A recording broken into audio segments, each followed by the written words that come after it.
boxing fans. This is a little off topic, but obviously it's something that is big on sports right now, and that is Deion Sanders' son, who obviously dropped huge in this NFL draft. And people are attributing this to all kinds of things, right? Racism, entitleism, a bunch of things that obviously people feel dropped him and made him slide in the draft. And of course, some people act as if this is because he was black. Yet we've seen white quarterbacks who were entitled, that talked loads of shit, have the exact same thing happen to them. See, well, what these people are failing to address is the fact that if NFL teams felt you could make them win, they don't care if you're a fucking racist. They don't care if you fucking abuse sexually and physically, you abuse women.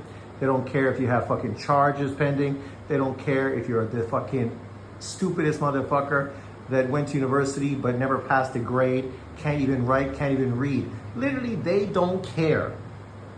If you can make them win, they're gonna put you on their team.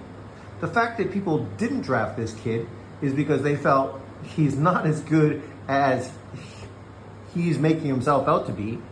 And drafting him high, you guarantee him a contract with a certain amount of money that they felt he just would never be a first team quarterback for their squads, which is why he slipped to, I think, the 5th round. Now he's a steal. You can grab him here and potentially he can go on, work hard, prove that he belongs, and go on to have a great career. We've seen tons of great players do the exact same thing. Tom Brady, the guy that many people think is the best quarterback in history, was drafted, I think, lower than that. And then look what he went on to do and accomplish in the league. So, all this kind of fucking moaning and groaning, crying and kicking, this is the typical stuff we see on YouTube boxing channel. When people just want to pull out the race card every single time thing doesn't go the way they feel it should go. But yet there's tons of examples of this same thing happening to other players that weren't black as well. So it has nothing to do with race. It has to do with arrogance and fucking a kid that just thinks he's better than he is. Apparently his interviews were terrible with teams. He's super entitled. And I talked about this in a video earlier this year, talking about the problem with these young athletes in sports, all sports, whether you're talking about English Premier League football, whether you're talking about NBA, NFL. I mean, you have these entitled fucking kids who were fucking hyped up when they were literally 13, 14 years old. And their heads are so big, they're so arrogant, they fucking can't think of anyone but themselves. They can't work with a team because everything's always been filtered towards them as the star. Now potentially they become pros and they're not going to be pro stars. Maybe they're going to be complementary players. Maybe they're going to be role players. You never know where your career is going to end up going once you become an adult and you fit into the league, whatever league that may be. Not everyone turns out to be LeBron James. For every LeBron James, you have 50, 60, 100 players that were hyped up in high school that don't even make the fucking league, right? And then you have some that get drafted high but never really pan out. You get some that don't get drafted so high and end up surprising people and performing better than expected, right? This is the whole point about drafts. But people that ignore the fact that they think somehow teams see the potential, see that this kid is a superstar, and they didn't draft him just to spite him because he's black and arrogant. And because of that, they just don't want to work with him because God knows there's no black, arrogant fucking players in the NFL. The stupidity of pushing that argument. The reason they didn't draft him is because they don't think he can win. You just have that stupid motherfucker from Miami who literally racing his car to go to the first day of spring training, ends up getting pulled over by the cops, and then fucking cries to his lawyer. And then what happened? Just recently something else happened. He just got accused last week of assaulting his girlfriend and her mother. Like, come on, man. Like, they don't care. You can be the biggest douchebag ever. You can beat women. You can fucking beat kids. You can fucking fight dogs. As long as they think you can win, that's all that matters.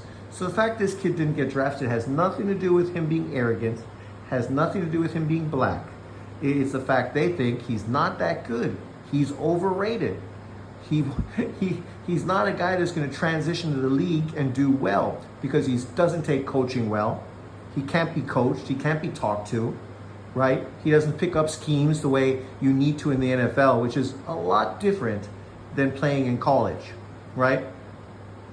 And all this success Colorado had, what success did they really have, right? I mean, they did well because they're a team that's not expected to do well, but they didn't do that well. The reality is the kid still has his future ahead of him. We'll see if he lives up to his father. And 9 times out of 10, these kids never scratch the surface of their parents. You look at Michael Jordan's parents, kids. Neither of them did anything in college or even got close to the NBA. You look at Pippen's son, he's doing well. But I mean, he's not even close to his dad.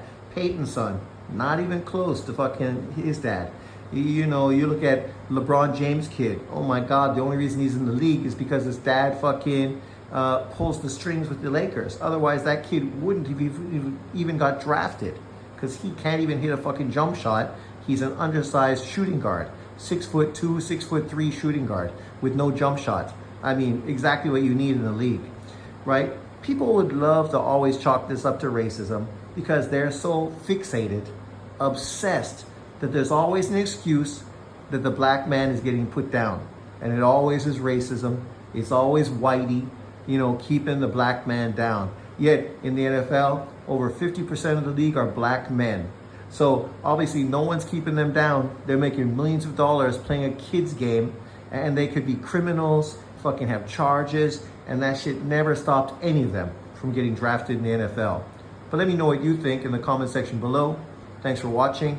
Would you have taken him higher if you were a GM? Let me know.